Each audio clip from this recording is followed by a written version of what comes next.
podcast. Did your radio show get canceled?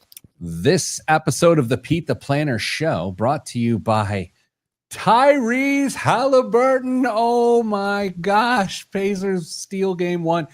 Kristen, I know you're a massive basketball fan. I'm a decent college basketball fan, but to your point, I do not watch the NBA. Tyrese Halliburton went to college. Shout out to our friends over at Pacers Sports and Entertainment for a thrilling evening that led to no sleep throughout Central Indiana and all those who have discernible basketball taste. Good morning, Jen and Chris and Lee. What the Hallie is indeed correct. Also, this program is brought to you by It's Not Your Fault, but It Is Your Problem. How people leaders can build amazing organizations by understanding employees' challenges. The book is really here. It's not available for pre-order yet, but on next week's show it will be. You can order it at Amazon.com. Kristen, I don't know if you know this because there's a lot going on around here, so I never know what you know and you don't know. Mm-hmm. All proceeds to the book go to United Way of Central Indiana. I'm not taking a penny for this thing. I did not know that. That's so kind and wholesome. Well, here's if I may indulge in my own self-indulgence for a second here. This is not my first. And at various cycles as a writer, you think, well, I'm writing it for this, I'm writing for that. Sometimes you write it for the money, sometimes you get in advance, and sometimes you do it for the royalties. And I've done all that, and it's been very nice. At this point, I'll be honest, I just don't care. And it's not because I have a ton of money or anything like that. It's just like, I'd rather just, it becomes a distraction on a book. I'm telling you, the money that the author earns becomes a weird distraction. So I'm just like, let's give it away. Good morning, Caleb. Jobs report prediction spot on again this morning. Yeah, dude, who blew that one? Don't be stealing my news. Oh, it's literally the biggest story in the world right now besides King Kong versus Godzilla yesterday on the social media. I thought we weren't going to talk about that. I was on the news this morning at 6:20 or something, and Marky Martin, who's delightful. Have you Googled Marky Martin? She's the host of Morning in America on News Nation. She's very nice. She asked what I thought about the spat yesterday between your boy Elon and Dame's boy Trump. And don't do that. I'm just kidding. Funny. I know it's not funny. It is kind of funny. It is kind of funny. But it's not funny. And I said, well, as the 200, 300-year-old investing adage goes, when two billionaires argue with each other like 12-year-olds on social media, you should not change your investment strategy. I thought that was clever, especially given that I got no sleep last night and I had not had caffeine quite yet. Now, Kristen, last week I tried to elicit Lois to help us on the AI show, and because of my own technical error, we did not hear from Lois, but I did want the people to meet Lois because she is such a big part of my life here today. So I was going to just do a quick interview with Lois, my AI. Are you okay with that? Yes. Why are you so uncomfortable? Because it feels like you're making her a person. I'm not making her a person. Thanks, Tom, for saying you like my shirt. Get your eyes checked. All right, so let's keep this moving here. Hey, Lois, you are now officially on the podcast. Can you say hello to the listeners? Hello, everyone. Let's dive into today's topic and make it a fun and insightful conversation. You know what? I'll be honest, Lois, that's a little bit much. I'm the host, and that was like big host energy. Can you dial it back like 2 or 3? Got it. Hello, everyone. Happy to be here. Let's dive in.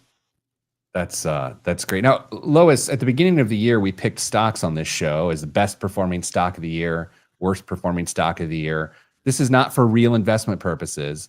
This is just for entertainment. That being said, on January 1st of 2025, what would you have picked for entertainment purposes as the best domestic stock in the United States for the year 2025? For entertainment purposes, I might have gone with something like Nvidia. They've been on a huge run with AI and tech advancements, so it would have been a fun pick to watch. All right, thanks, Queen. Have a good rest of your day. We're going to go ahead and give you the day off, okay? You got it. Thanks, Pete. Have a great show and a fantastic day. Right at the 5:25 mark where we got the static coming in. What is that? I don't know. Yeah, someone just mentioned in the comments, AI picking AI is the best spot. Exactly. It's like, who are the most handsome people in the world? I'm like, have you considered bald men?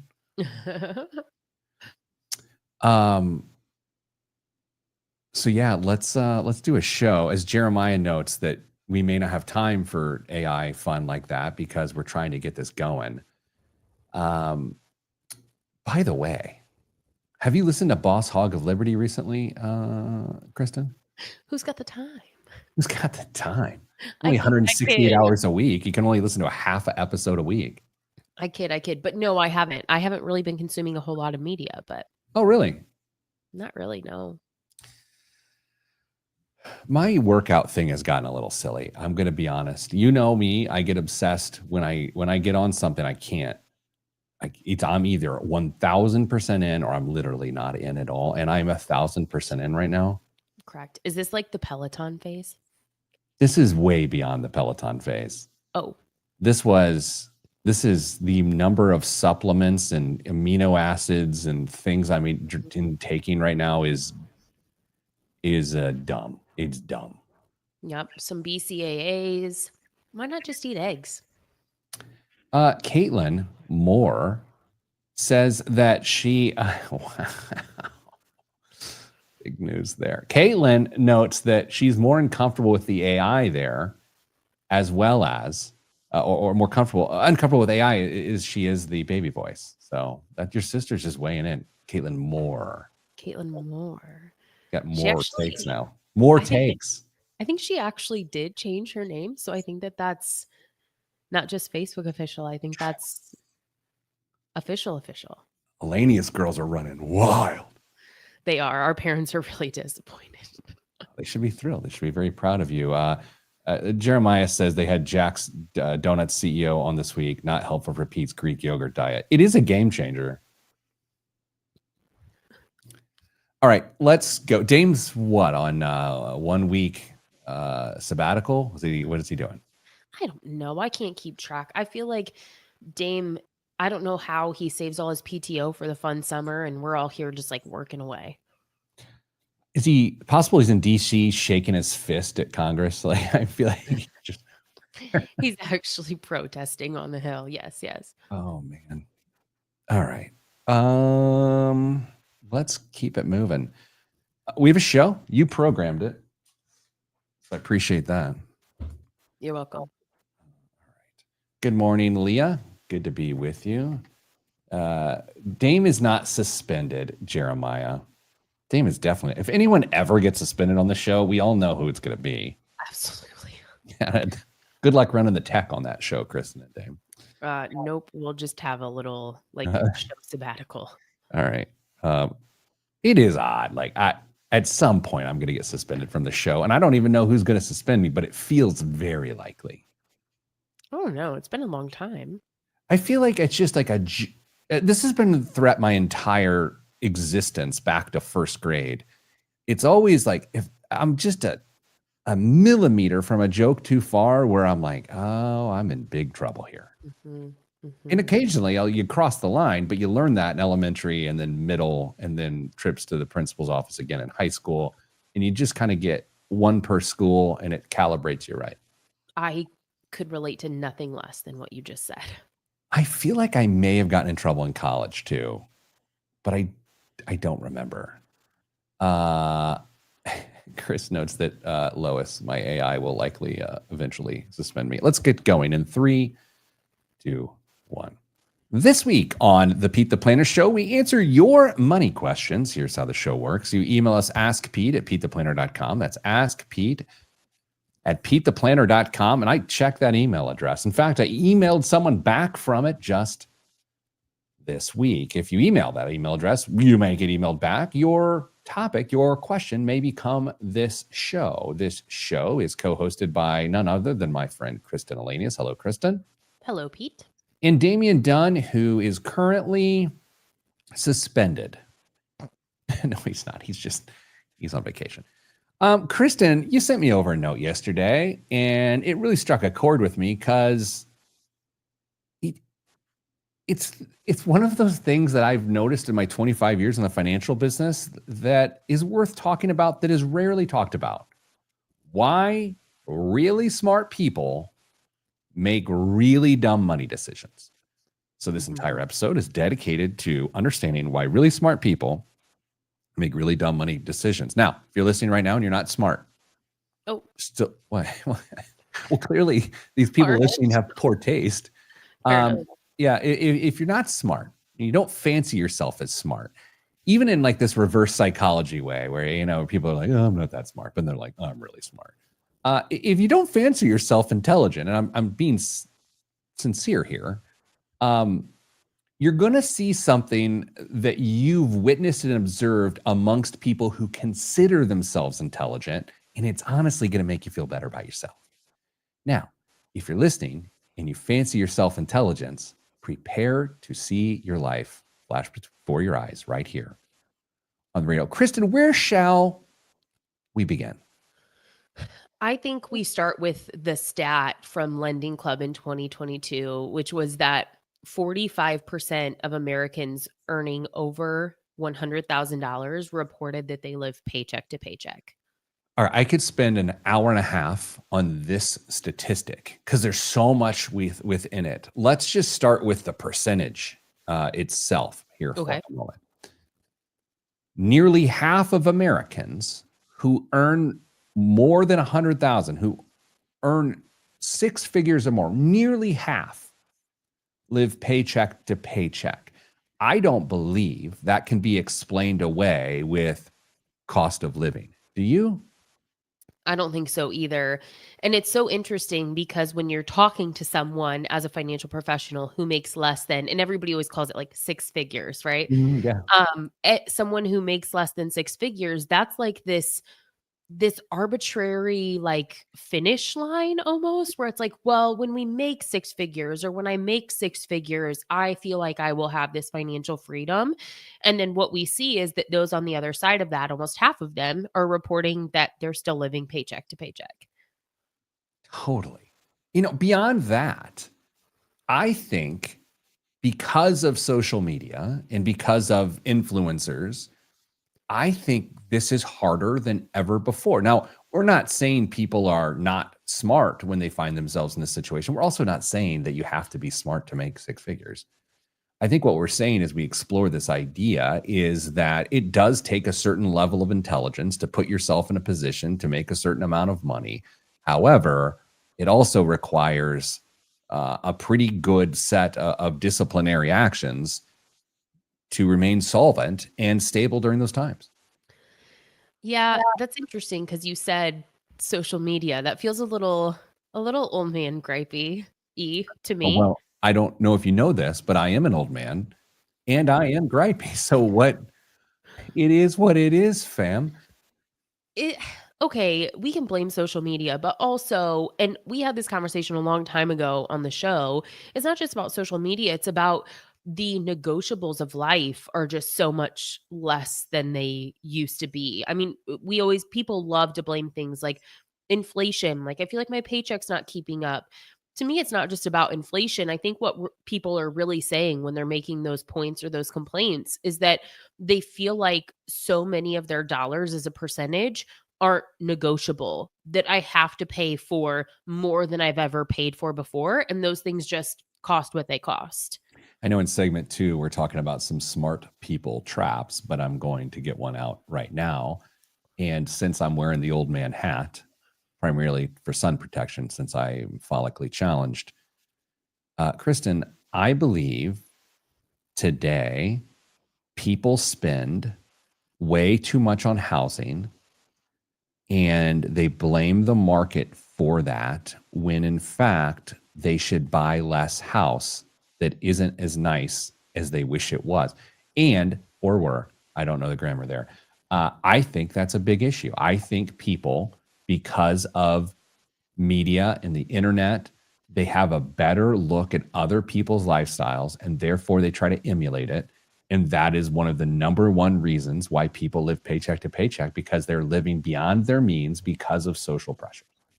Yeah, unfortunately I can't disagree with your take there. I think that's exactly right. And we even see this, I follow people on social media who've expressed their hesitancy of showing more aspects of their life because they feel like it's not aesthetically pleasing. Like, I follow people who post recipes and they're like, well, I didn't used to post the recipes from my own kitchen because I felt like it wasn't nice enough. And so we do see that a lot. And that pressure, I mean, it's there. I don't know if it's as much as like, yeah, let's blame social media, but it is there.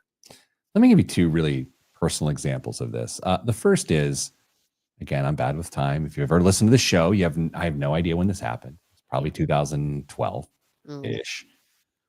So Indianapolis Monthly, which is a popular publication, especially during that time, asked me to photograph an area of my house to send to them that speaks of my personality. This was like my budding time in Indianapolis as a media figure.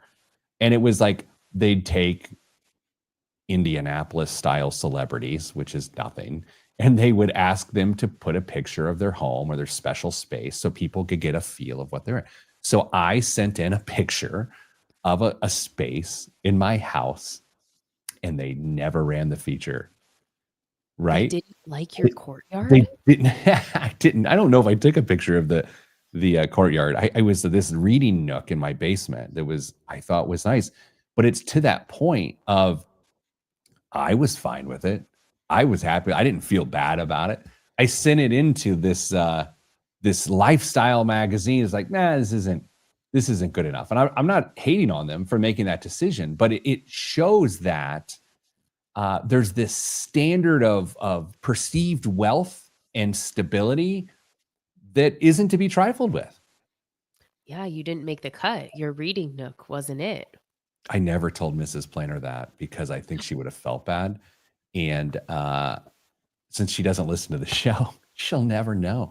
The other one, I've got a very good friend who is an influencer on Instagram, and she consistently uses her house as the anchor to look at all the success I've had. Look at all of these nice things. And by the way, you can buy these nice things at Amazon. So like truly, truly, truly influencer style stuff.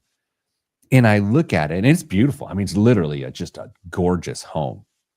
It's so unattainable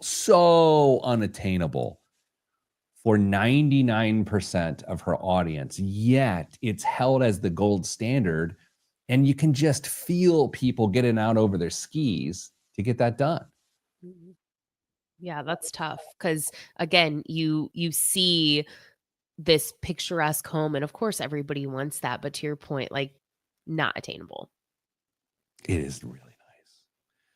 Anyway, Kristen, here's what we're going to do after the break. We just talked about one of these smart people traps, home ownership, and the choices we make in those homes. But coming up after the break, we're going to hit a few more, including investing, additional lifestyle creep, and halo effect. What is the halo effect? All that is next on the Pete the Planner Show. I'm Pete the Planner. Kristen, it just occurred to me, I have a heart out at 11. Oh.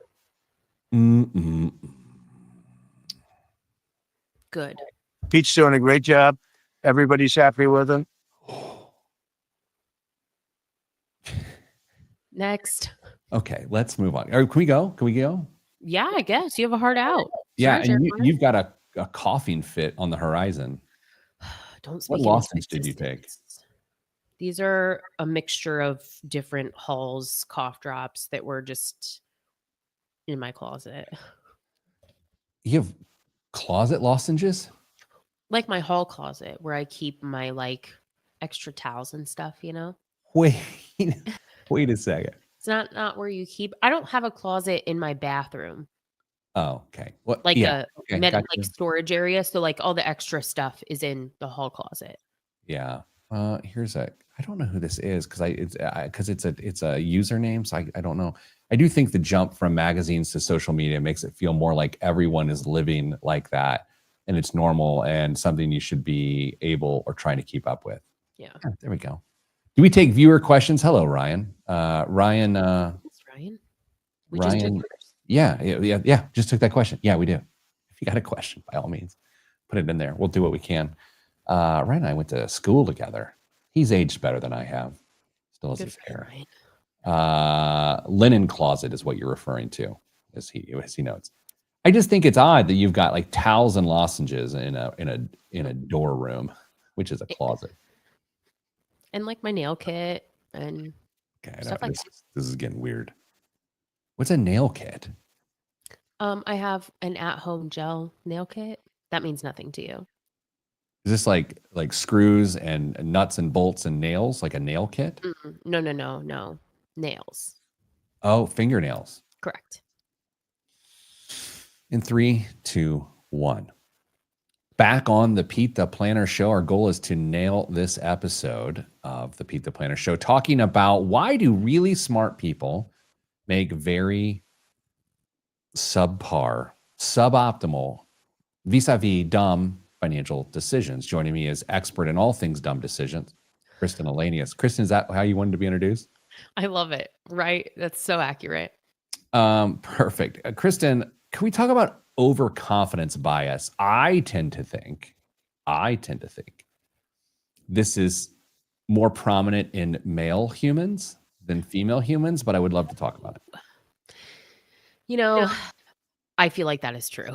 Okay. It's a consent. I don't know. I was going to try and like play devil's advocate, but I just feel like you're right. Okay, so let's do this.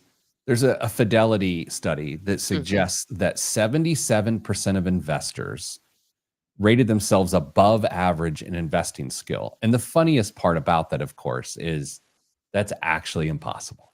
Yeah, that is so inaccurate. These So, people, no. no. You could say there's a bunch below, there's a bunch average. Like, so you wonder what percentage are actually average, because then it dictates what the other two groups are. Kristen, I'll tell you this right now. I think I'm an average investor. I'm going to be 1,000% honest with you. Yeah, I would consider myself maybe slightly above average, but when you consider that you have years of experience in this field, we both have studied this field, we've both worked in the advisor space, and you and I are like, maybe average, maybe a little bit above, and then 77% of just like investors think that they're above average. Maybe not. I'm probably technically above average, but it just doesn't feel like it. And if I was answering this question from Fidelity, I would say average. So what makes a person, what are the elements that A, cause a person to think they're a better investor than they are? And B, to the point of this show today, theoretically, that's a smart person in the midst of a dumb decision. It is, in fact, dumb to believe you're doing something smart when you aren't. Correct. Right? Yeah. First of all, humble king right there. You saying that, well, I think I'm just average. That was really humble. I really appreciated that. I thought I'd try it once. Well, how did it feel? Awkward. Good. Yeah. So overconfidence, Pete, I really think that in my anecdotal experience, talking to people about their investments and being in the space for what has been largely a bull market, I really think that's where most of it comes from, is people have generally won since 2009 when it comes to their investments, independent of a couple small, truly blips in the market. And my perception is that leads people to believe that they're good investors when all you had to do really was be in the market to be a winner. Gosh, that is so true. Now, there's a couple of other elements here I want to explore. I have not been an investment advisor since the year 2012. I think I sold my practice in the fall of 2012, I believe. And so I haven't had those types of conversations in 13 years. But what I noticed back then is there were a lot of people who did not want market returns. They wanted to exceed market returns. Now, since that time, the market has been on absolute fire, to your point of like you can be asleep and be doing nothing, zero trades, and be getting 18, 19% a year. And so does a person say, well, I'm above average because I do nothing, and it's sort of like this reverse thing, or do they really take credit for being savvy? I think people really think that they're savvy. Oh, can we get uncomfortable for a second? I guess. I'm just trying to get suspended. I'm going to name two professions that I used to work with a lot back in the day. Yeah, sorry. And I'll tell you, this topic today was built for these two professions. It hurts, but it's true. And you already know what they are. I know. Okay, so culturally, for the last 100 years, the two professions that have always been deemed to be the most intelligent people in America are obviously Congress. No, I'm just kidding.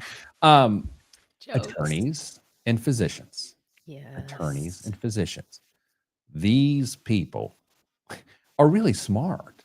Their brains work in an incredible way, and they're incredibly talented, and we're just sometimes grateful for them, especially one of the groups. The others, I wouldn't tell them one way or another because I don't want to get billed for the comment. I'll say this. It was my experience in 12 years of doing that and working with hundreds of doctors and lawyers that, like no other groups, they had so much overconfidence in their ability to not only make good investing decisions, but good financial decisions at all. Yeah. I mean, haven't you just described the T's of the halo effect? I believe I have. Success in one area, a career, income, assets leads to overconfidence in unrelated financial domains. You know, I can give you some pretty specific examples. I've talked about this one on the show before in a different way, but I had lunch one day with his partner at a law firm, emailed me out of the blue. Electronic mail still existed back in those times.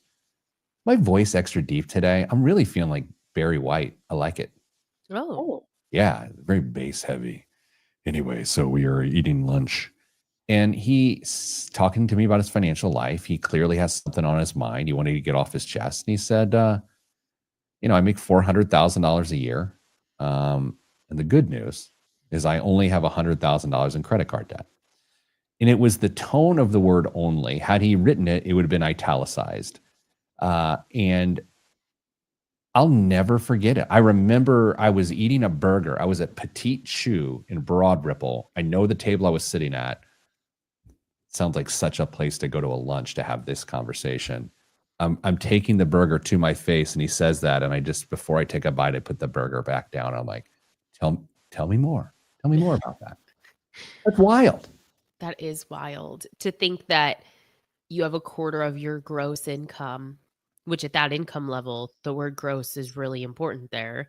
To say, I have this in unsecured debt is a wild statement. I think this also gets in, Kristen, to the overconfidence bias. And so I think very smart, successful people believe so much in their ability to manifest successful solutions. Right. They're willing to do dumb stuff because they feel like they can write a check that the intelligence can cover. Yeah, 100%. And in some ways, that's such an asset when you believe that, like, because admittedly, I kind of have that mentality of like, if I want to do something, I'm going to figure out a way to do it and be good at it. Like that's just, or I'm not going to embark on it and I'm going to outsource it to somebody else. So I think that that's what leads to success for a lot of people, but it can be really dangerous, particularly in combination with some of these other examples we've given, like halo effect or lifestyle creep and things like that. I feel like my entire career has been defined by just these bold claims that then I somehow find a way to deliver on. I mean, even to this point of like trusting your brain to figure it out. Kristen, I had to give a presentation earlier this week on a topic I had never talked about, and I hadn't had time to prepare, or I chose to not prepare. And I gave myself 45 minutes the morning of the presentation, 2 hours before the presentation, to build the entire deck and develop some level of expertise around this very specific topic. And it was all based in this idea that I had confidence in myself to deliver on it. Yet what I did was dumb, arguably dumb, right? Because that's just a poor decision. Not good. Not good planning skills. Let's do this after the break. I'm currently obsessed with dopamine and its impact on the body. And so I want to talk about how sometimes dopamine is the culprit here when smart people make dumb decisions here on the Pete the Planner show. Do I not have a deeper voice today? I'm calmer. The pre-workout's wearing off or something. I think that it maybe changed a little bit when you were like, oh, by the way, I have a hard out. Oh, you think I'm saving energy so we can get through this faster? Yeah, I think that you like dialed it down. I think your voice maybe got a little lower. I think that was it. I have a comment. Maybe I'll save it for the air here since it's in relation to the topic. I usually just say dumb things during the break, so I don't have anything dumb to say right now. Let's do this. Let's crank through this and then evaluate the time, and then we can have some fun between the next segment if we have time. All right. Is that okay with you? That's fine with me. This is for information purposes only. It's not the Swiss financial planning device. Consult a financial advisor. That person gets their license on Tuesday. Ancient. Oh my gosh. I'll tell you, it's going to be great though, because I'm so sick of driving her around. That's fair. Can you take me to Sephora? She does not say that. Not in that voice, but she does say, can you take me to Sephora? She says it in this voice. Mm-hmm. She's a Sephora girl, not Ulta. Both. I mean, why limit yourself? You want to talk about smart people making dumb decisions. Yes, You're yes. a 16-year-old. The world is her oyster. Volcano Los Dos. Yeah. Kristen, someday you will have a 16-year-old daughter. Someday. It will be 16 years and 6 months from now. Not Yes. 6 months. How many months? When do you do? October or something? Yeah, the beginning of October. Oh my gosh. She's cooking. Yeah. What size today? What size do we know that? Are we talking about this on the air? Yeah, a papaya. No one knows what a papaya is. Exactly. And you and I have had this conversation. Last week, she was the size of a large banana. She's What a does that mangosteen. mean? It's like, what? What does that mean? No one knows. It's silly. Well, she's the size of a golden beet. It's very caramel explanations. Indeed. You know? And when they start out, they're like, that's the size of Israeli couscous. Like, what are you talking about? That's a plucot.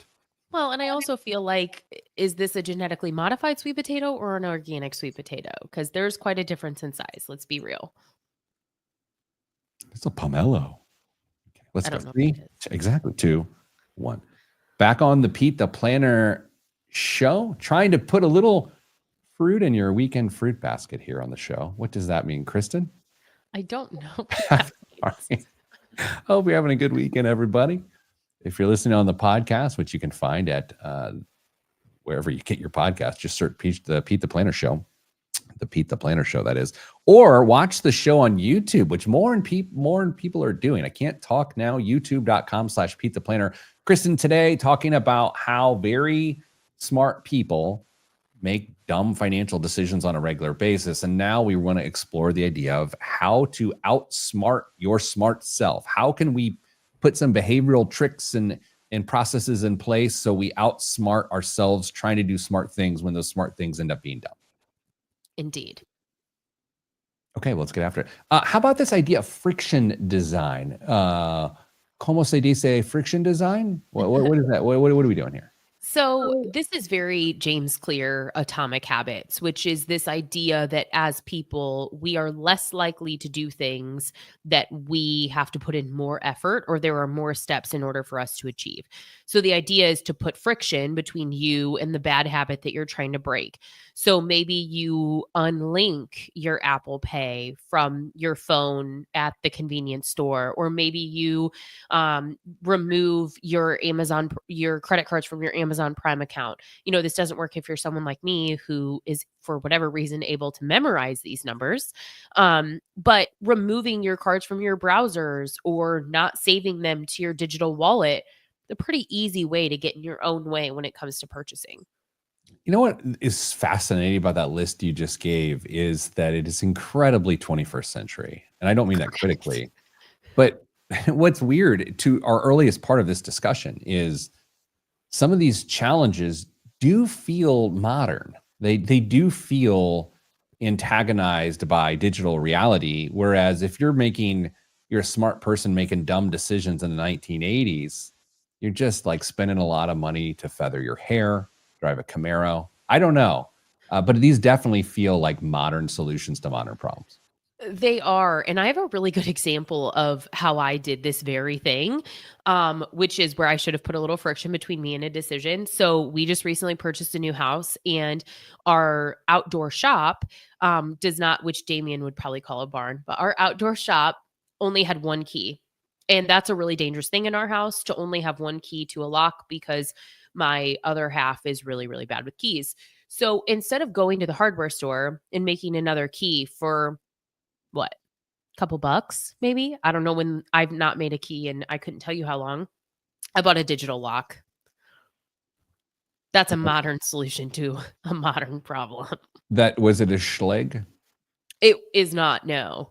I did think of that though when I was buying it. Pre-commitment strategies set rules when calm, and it works because it anchors behavior and logic before emotion can hijack. I love this. I love the idea of you gotta wait, you gotta walk away. It's the email rule for me. When you get something heated and you want to fire off some pithy response, sleep on that, queen.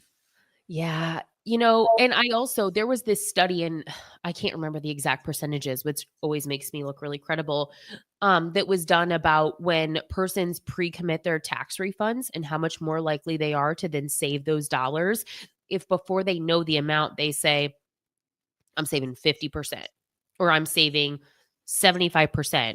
How much more likely we are. And it's a significant difference. I don't remember what the percentage was, but that's exactly what we're talking about here. I want to go down a rabbit hole about pre-committing tax refunds. I mean, the entire industry is actually trying to get you to get an advance on your tax refund so they can get a portion of your tax refund. And it's not so you can save the money faster, because that would make no sense. It's so you can spend the money. You know what? In my cynical worldview, in the next few weeks, let's do a show on how financial institutions act in bad faith to take you further away from your financial goals. Is that cynical, or is that just like accurate? I think it's just a quest to never have a sponsor again. Love that for us. Let's talk about identity alignment. What does that mean? Yeah. So as people, we need to see ourselves in the change. We need to say that Kristen is a person who's capable of running a half marathon or doing a half Ironman, or she's capable of saving X amount of dollars. So saying that you are the kind of person who just does these things, we sometimes have to be careful, because when we don't then follow through with those strategies, we turn into the person who like has the Peloton membership, but they don't use it. But seeing yourself as what you want to be is really, really important for us psychologically. You know, I kind of personally combine that with a pre-commitment strategy where I just commit to things publicly so that I force myself to do them so I'm not shamed. That's so good, because that's very, we've talked about her before on the show too. That's very Gretchen Rubin. So her idea is that about 60% of us thrive with external accountability, and you put yourself in positions where you have public external accountability, where people are going to ask you, Pete, how's your Greek yogurt going? How are those amino acids treating you? And it's like, well, I can't say that I've been skipping the gym because publicly I committed to this. And so you leverage that for good. I've done that for years. I want to be friends with someone named Gretchen so I can just call him Gretch. Does that occur to you? No. Okay. What about mental accounting? Acknowledging how we categorize money and correct irrational behaviors. How much does that matter? Mental accounting is both one of my favorite and least favorite things in like behavioral finance, because when leveraged for good, it can be so impactful. But the classic example of this is, and we've talked about this on the show before, is when someone receives an inheritance and it's like, well, Mom wanted us to take the kids Oh, to Disney. boy. It's like we treat that money differently because of where it was sourced, when the reality is the next dollar should already be planned for regardless of how you received or earned it. Look, I never want to get an inheritance because it comes on the heels of loss. Right. And I've never even considered what I would do with one if I got one. Like I've done this long enough, and I've seen enough of the stories you just described, Kristen, especially the pre-spending of the pre-mental spending, that I don't want to do it. But I wonder, like so many things in life, like parenting and aging and whatever, you have one take when you've never experienced it, but as you experience it, can you even keep up with the take you had when you hadn't, right? Like I'm a little bit nervous when I get there of going, well, so and so would want what? Well, the answer is they would want to be alive. But beyond that, I've got to be honest. I want to be able to check myself in that moment. Yeah, it's really hard. But to my earlier point, I mean, using mental accounting for good can be a really incredible thing when we're thinking through the lens of money in advance of having it. But most of the time, our mental accounting as a concept is we're using it in a negative way. Couple more to consider here. Implementation intentions, good alliteration there. Creating if-then rules and scenarios. What might a person apply that? Yeah. So, like, let's say you're shopping on Amazon when you're in bed, you're just scrolling. It's like, if I put something in my cart after 10 p.m., because our good decision making erodes over the day, we're actually more likely to make bad decisions at the end of a day. Say then I won't buy it until the next morning versus saying, letting myself purchase it when I have been worn down by the decisions of the day. If the Pacers are down 15 points in the fourth quarter, then I will not go to bed because they are likely to come back and win.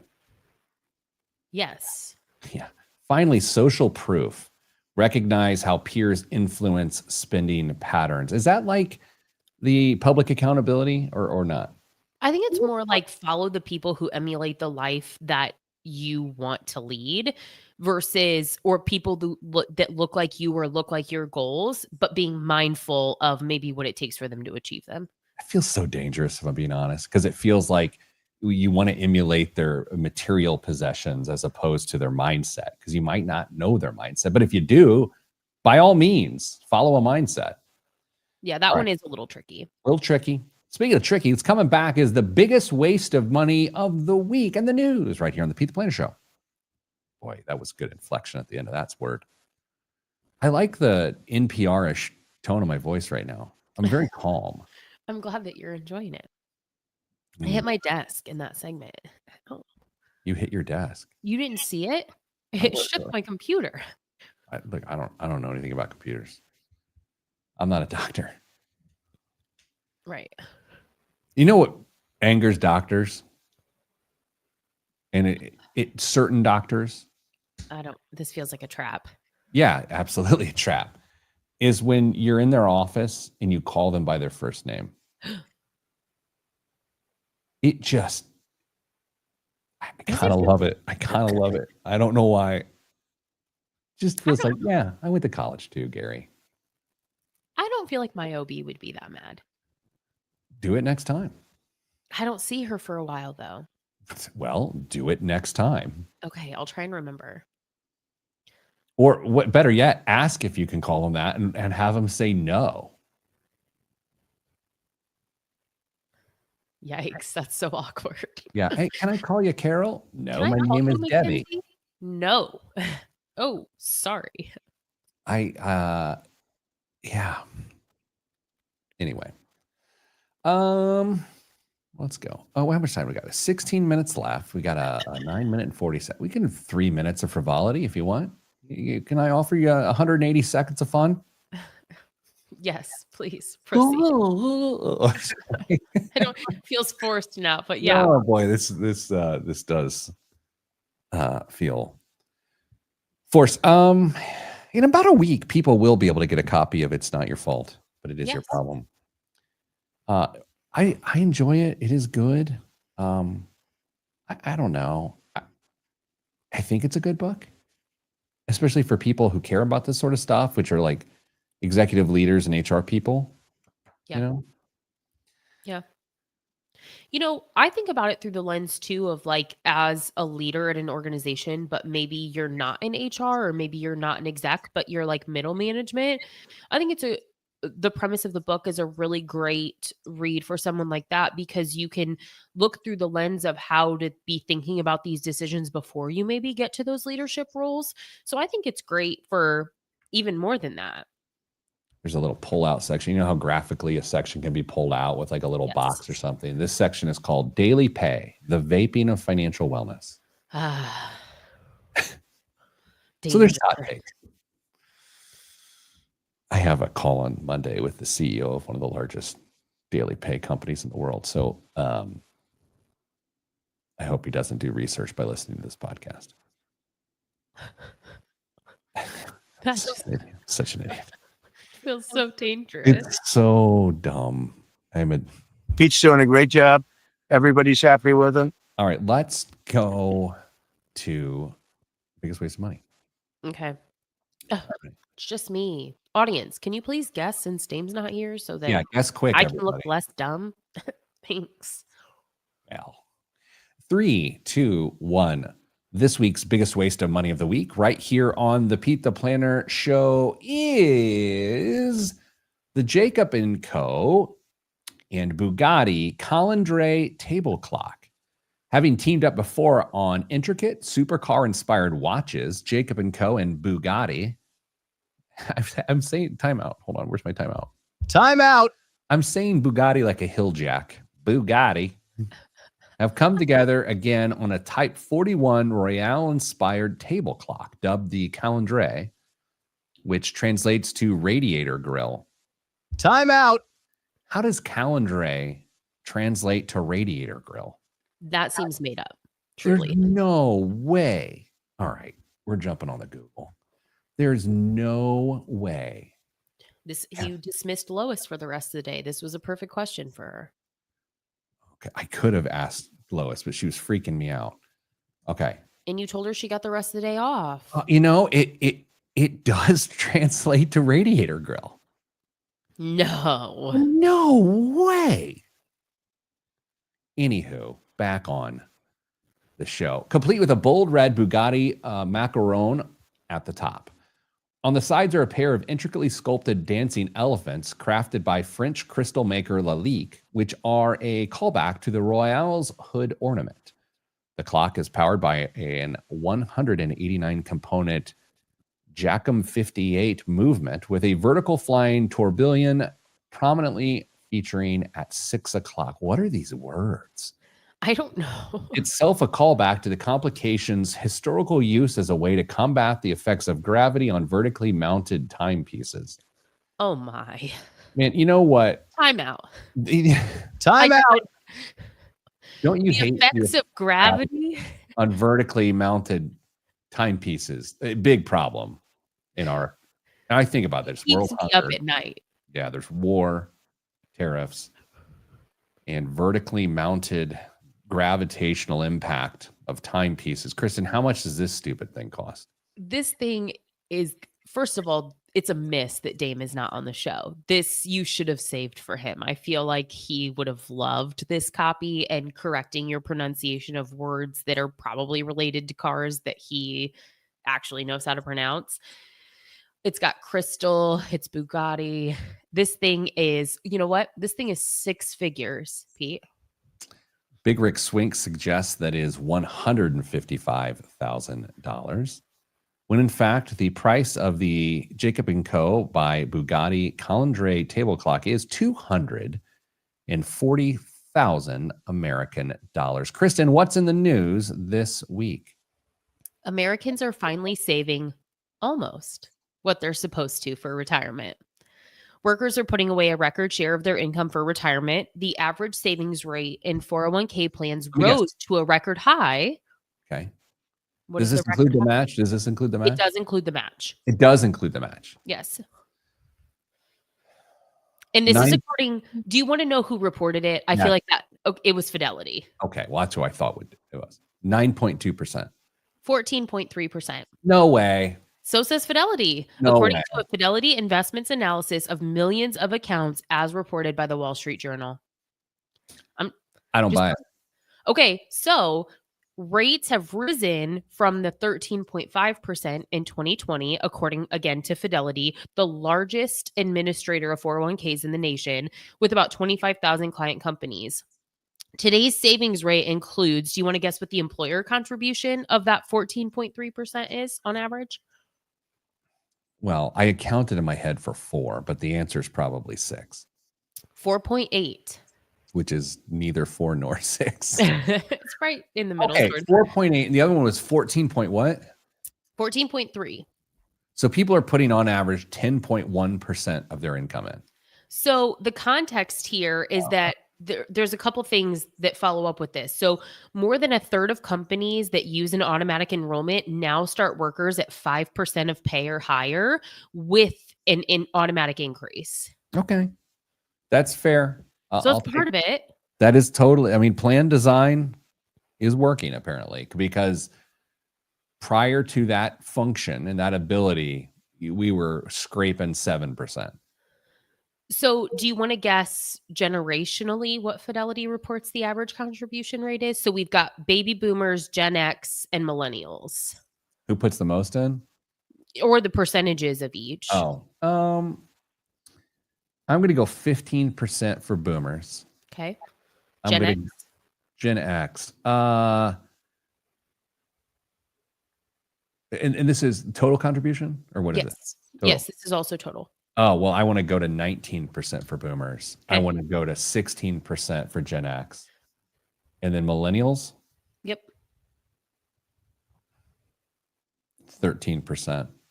You're pretty close. So you were a little high on boomers, 17.2%. Gen X was 15.4%, and millennials are 13.5%. See, look, hey, this old man can still dance. I don't know what that means. What else is in the news? As the Pacers make their first appearance in the finals since 2000, for those who caught the game on what would that be? The economic benefits are clear. Recent studies indicate that NBA Finals games generate, on average, visitor spending of about $6 million, boosting the local economy, as reported by WRTV.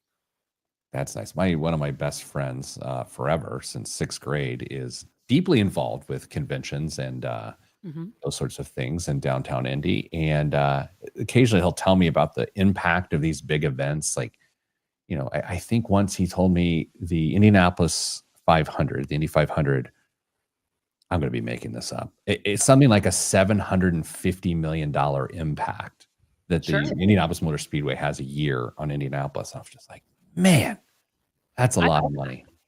Yeah, I totally buy that. What else you got? The Trump administration changes its mind and won't cut Social Security benefits over defaulted student loans. The U.S. Department of Education is pausing its plan to garnish people's Social Security benefits if they have defaulted on their student loans, a spokesperson for the agency told CNBC. The development is an abrupt change in policy by the administration, who announced on April 21st that it would resume collection activity on the country's $1.6 trillion student loan portfolio. More than, do you want to get... this one's kind of hard. More than X federal student loan borrowers age 62 and older are in default on their federal student loans. It's a number. It's like a number of people. Correct. 4 million. 62 and older in default? Well, look, I mean, I'm not a doctor. I don't know everything and make great decisions all the time. Fair enough. It's almost 500,000. It's 450,000. Yeah, like I said, 550,000. I gotta be honest. I was shocked when I saw this news story this week. Shocked. Really? Why? Yes.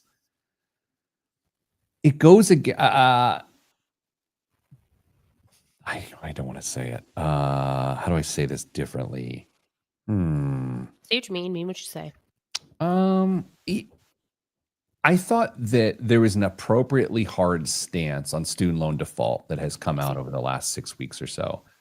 And I felt this was inconsistent with that. And so that's the cleanest way I can say it.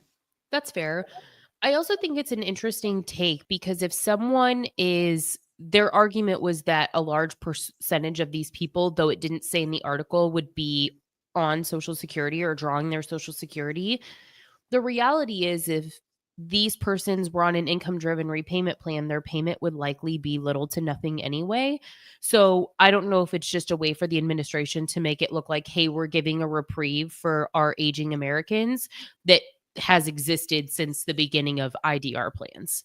I think that's consistent with what I'm thinking here, right? It's that data and logic prevailed, but the optics of being able to say we're sticking to our guns and people got to pay for it, I thought that would win out over the other side of optics. But anyway, Kristen, fun show this week. It was a good time. So why smart people sometimes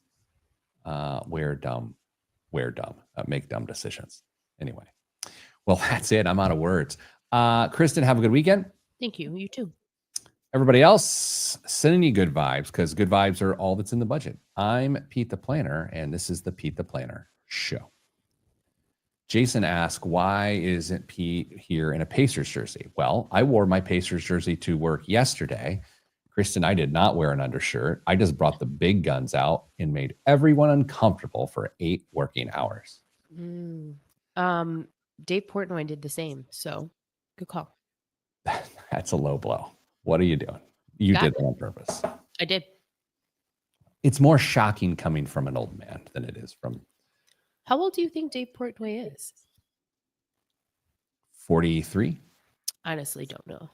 All right, let's take a look. We got the I have Bing right here. And Lois would know. He is 48. He's actually older than me. Boy. But let's be honest here. Let's all be honest. I act much older than Dave Portnoy. Well, yeah, but he's also in an area that requires you to continue to appear like young and hip. Like, his business is just totally different. He's not allowed to like age. Daddy's hip. Okay. Oh my. I gotta go. Kristen, good luck with your life. Everyone else, stay getting money.